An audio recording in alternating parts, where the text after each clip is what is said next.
Viewers, আপনারা রেসিপিটা অবশ্যই পাবেন কীভাবে এত মচমচে পরোটা ভাজলাম। আমাদের চ্যানেলের সাথে থাকতে হবে,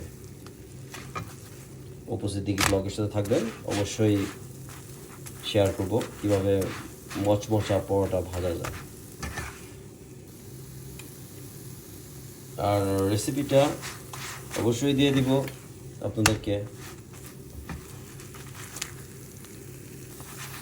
সো মচমচা করে পরোটা ভাজা খুব একটা সহজ কাজ না। পরোটা অনেক ভাজেন, অনেকেই পরোটা ভাজেন, তো এরকম ক্রিস্পি পরোটা হয় না। মচমচা করে অবশ্যই ভাজার একটা টেকনিক থাকে। নরম তুলতুলে পরোটা যেটা হয়, ওটা পরোটা হয় না, ওটা রুটি হয়ে যায়। সো নেক্সট টাইম আপনারা যখন পরোটা বানাবেন, এটা খেয়াল রাখবেন যে পরোটা জানি খুব মচমচে হয়। সো আমার বন্ধু একটা আকাশ ছিল, বিহারি ও।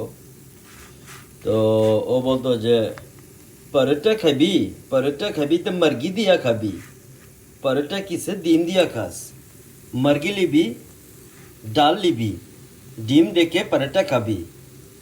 তো ভিউয়ার্স, ওর কথা অনেকদিন পরে মনে পড়লো।